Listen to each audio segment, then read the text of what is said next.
A ver, escuchen esto. Acabó con el oráculo arrojando los cadáveres de algunos hombres a los que había matado a la boca de donde sale el hálito divino. ¡Uf, qué fuerte! Esto lo escribió el historiador Dion Casio, y así, con esta imagen, así es como describió la visita del emperador Nerón al lugar más sagrado de la antigua Grecia, el oráculo de Delfos. Es una imagen brutal, ¿no? Y es la que ha definido su legado por casi 2000 años. Pero, ¿y si todo esto es mentira? ¿Qué pasa si desmontamos esta leyenda? ¿Qué nos queda? Bueno, lo que encontramos es algo sorprendente. Un plan político pero tan audaz, que casi cambia por completo el rumbo del Imperio Romano. La historia de Nerón en Delfos es mucho más compleja que el simple cuento de un tirano loco. Perfecto. Entonces, vamos a meternos de lleno en esto. Para poder entender lo que de verdad pudo haber pasado, primero tenemos que conocer la historia que todos cuentan, la versión tradicional, la leyenda de esa visita sacrílega de Nerón a Grecia en el año 67 después de Cristo. El escenario de nuestra historia es Delfos. Y ojo, no era cualquier templo. Esto era el centro neurálgico, el corazón espiritual y cultural del mundo griego. Aquí venían todos, reyes, generales, gente común, todos para consultar a la sacerdotisa de Apolo, la famosa Pitia. Sus profecías, podían decidir el destino de naciones enteras. Así de importante era este lugar. La historia que nos ha llegado, la versión popular, se cuenta casi como una obra de teatro en 4 actos.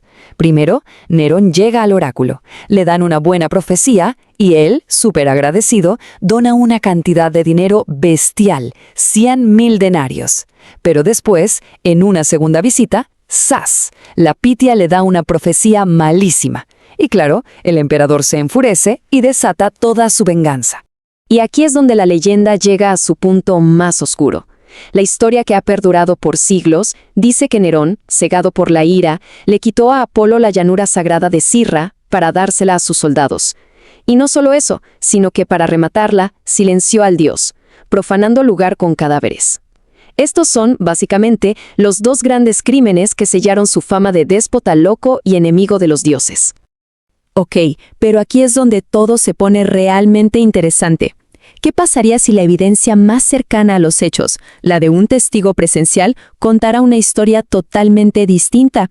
O mejor dicho, ¿qué pasa si esa evidencia no cuenta esta historia para nada? A ver, comparemos. Por un lado, la leyenda, la de Dion Casio, escrita casi 2 siglos después, que dice que Nerón profanó el templo y silenció a Apolo. Por otro lado, la realidad. Tenemos a Plutarco, un sacerdote de Delfos que estaba ahí, que lo vio todo, un testigo presencial. Y ojo, Plutarco no era precisamente fan de Nerón. ¿Y qué escribió sobre estas atrocidades? Absolutamente nada, 0. Su silencio es demoledor para la leyenda. Entonces, si el testigo presencial no dijo nada, ¿de dónde salió toda esta historia? Pues todo apunta a una máquina de propaganda muy efectiva que se puso en marcha después de su muerte. Miren cómo funcionó. Un verso satírico, una broma que lo llamaba matricida, con el tiempo se fue torciendo hasta convertirse en una supuesta profecía de Delfos en su contra. Un rumor de que Nerón andaba destruyendo estatuas de sus rivales en los juegos se exageró y se infló hasta llegar a la imagen horrible de él tirando cadáveres en el oráculo. Así se construyó un monstruo. Ok, entonces, si no fue un ataque de locura, ¿cuál fue el verdadero motivo? ¿Qué estaba haciendo Nerón en Grecia? Bueno, si analizamos las fuentes con más cuidado, la respuesta apunta a algo mucho más grande. Una ambición política de una escala monumental. Esto no era un viaje de placer, no eran unas vacaciones, era una misión para rediseñar el imperio por completo. Y aquí lo tenemos, el objetivo. ¿Cuál era? Crear una nueva Italia en Grecia. Este es el punto clave. La verdadera ambición de Nerón no era destruir nada, sino todo lo contrario, reequilibrar el poder. Quería convertir a Grecia en una especie de segunda Italia, crear un segundo gran eje de poder para el imperio, y con eso cambiar para siempre el centro de gravedad del mundo antiguo. Pensemos en esto. Augusto había construido un imperio que miraba hacia Occidente, con Roma como el centro absoluto de todo. Nerón, en cambio, se dio cuenta de que el futuro, la riqueza, la cultura, mucho de eso estaba en Oriente. Así que su famosa gira por Grecia no fue un simple capricho de artista. Fue el primer paso de un proyecto geopolítico gigantesco para traer a todo el mundo griego al mismísimo corazón del poder imperial. Ok, con esta nueva idea en mente, la de un plan político, vamos a revisar de nuevo esos supuestos crímenes. Vamos a ver cómo cada una de sus acciones, si las vemos no como una pataleta de un emperador loco, sino como un movimiento estratégico, de repente cobran un sentido totalmente diferente. Empecemos por el dinero. 100.000 denarios. La leyenda dice que fue un soborno o un simple pago por una buena profecía, pero la realidad parece ser mucho más práctica y políticamente muy astuta. Resulta que el templo de Apolo llevaba más de un siglo dañado, desde una invasión en el 83 a.C., y nunca lo habían terminado de reparar. Así que el dinero de Nerón no era un soborno, era en realidad un fondo para la reconstrucción. Un gesto de mecenazgo gigantesco para ganarse el favor del santuario más importante de Grecia y, claro, para demostrar que su proyecto oriental iba en serio. Ahora hablemos de la tierra sagrada. Para entender por qué tomar la llanura de Sirra era un escándalo de proporciones épicas, tenemos que viajar en el tiempo, unos 600 años atrás, a la primera guerra sagrada. El resultado de esa guerra fue que esta llanura, que era súper fértil, fue consagrada a Apolo con una maldición. Nadie podía cultivarla, jamás. Imagínense la escena. Por 600 años, esa tierra fértil estuvo ahí, sin tocarse, por puro miedo a la maldición de un dios. Era un tabú total, un símbolo del poder de Apolo. Y es justo aquí donde Nerón nace su jugada más atrevida, la que sus enemigos iban a usar después para venderlo como el peor sacrílego de la historia.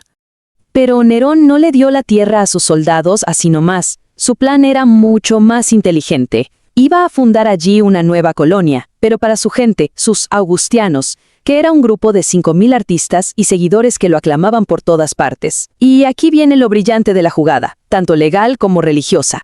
Como este grupo estaba dedicado al emperador, que se presentaba como un nuevo Apolo, pues técnicamente la tierra seguía perteneciendo al dios. El objetivo real era obvio: poner a producir esa tierra, darle un empujón a la economía de Grecia y de paso crear una base de apoyo para él en pleno corazón del mundo griego. Era un plan genial, sin duda, atrevido, pero al final estaba condenado al fracaso. Esa gran visión de Nerón de un imperio con dos corazones, uno en Roma y otro en Grecia, simplemente nunca se hizo realidad.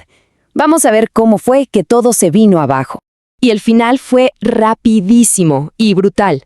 No pasó ni un año desde que Nerón arrancó con sus proyectos, cuando las revueltas por todo el imperio lo obligaron a volver a Roma, donde terminó suicidándose. Su sucesor, Galba, lo primero que hizo fue ir a Delfos y recuperar los 100.000 denarios. Pero la cosa no termina ahí. Todavía falta la ironía final. Y aquí está la gran ironía de toda esta historia. A Nerón, al que llamaron tirano sacrílego, al menos intentó reutilizar la tierra dentro de un marco religioso. Pero ¿qué pasó después? Vespasiano, el emperador que ayudó a derrocarlo y que se presentó como el restaurador del orden, hizo lo que Nerón ni se atrevió a hacer. Le quitó el estatus de sagrado a la llanura y la vendió. Simplemente la vendió. Al final, la historia condenó al artista soñador, pero parece que perdonó al político pragmático. Así que, al final, la pregunta sigue ahí, flotando en el aire. ¿La visita de Nerón a Delfos fue realmente el acto de un loco? ¿El capricho de un déspota, como nos cuenta la leyenda? ¿O fue el primer paso, perfectamente calculado, de un plan visionario para transformar el Imperio Romano? Un sueño que era tan grande que murió con él y que solo nos dejó el eco de una propaganda que cambió la historia para siempre.